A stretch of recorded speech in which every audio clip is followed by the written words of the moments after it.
এদিকে দেখো বন্ধুরা, থোকায় থোকায় গোলাপ ধরছে, দেখেছো? দেখো কি ভালো লাগছে। এনারা আগে প্রস্ফুটিত হয়েছিলেন আর ইনি সদ্য প্রস্ফুটিত হয়েছেন। দেখেছো বন্ধুরা, আরো কত কুড়ি দেখো, দেখেছো? এনারাও কদিন পরে বরকা বরকা হয়ে প্রস্ফুটিত হয়ে যাবেন।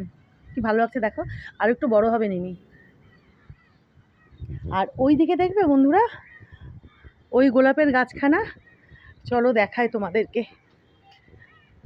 কি ভালো লাগছে দেখো, কি অপূর্ব লাগছে। রং খানা কি দেখো, একদম দুধে আলতা, বুঝতে পারছো কি সুন্দর লাগছে।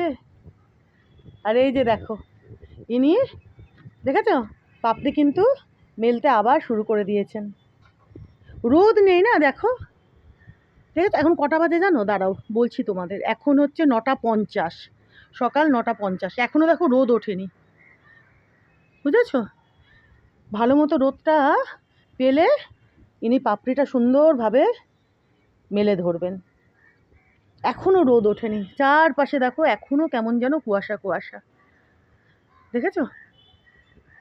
আর এনাকে তো দেখালামই তোমাদেরকে, কি অপূর্ব কি অপূর্ব দেখো বন্ধুরা, কি দারুণ কি দারুণ, দেখেছো?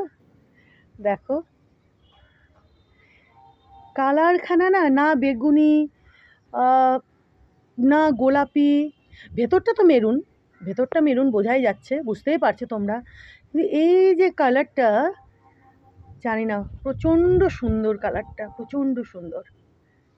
কখনো মনে হয় কিছুটা গ্রে টাইপের, কখনো অপূর্ব সুন্দর, যেরকমই হোক কালারটা দেখো খুব সুন্দর। আর বিশাল বড় হয়, বিশাল বড়। আর এনারাও তো কি সুন্দরভাবে ফুটছেন, মানে প্রস্ফুটিত হচ্ছেন দেখো, বরকা বরকা হয়ে, দেখেছো? আরও কত কুড়ি বেরোচ্ছে দেখো, এই যে দেখো এখানে, এখানে, এই যে এদিকে। এখন কয়েক মাস ফুটতে থাকবে। এই যে ক্রিসমাস ক্যাকটাস দেখছো, বেশ কয়েক মাস ভালো ফুল দেবেন, বুঝেছো? আর আজকে তোমাদের কুল গাছটা দেখায়, দেখো কতটা বড় হয়ে গেছে, দেখেছো বন্ধুরা? দেখো এই কুল গাছখানা, দেখেছিলে তো আমাকে যখন ডেলিভার করেছিল গাছখানা, কতটুকু ছিল, দেখো কত বড় হয়ে গেছে কুল গাছখানা।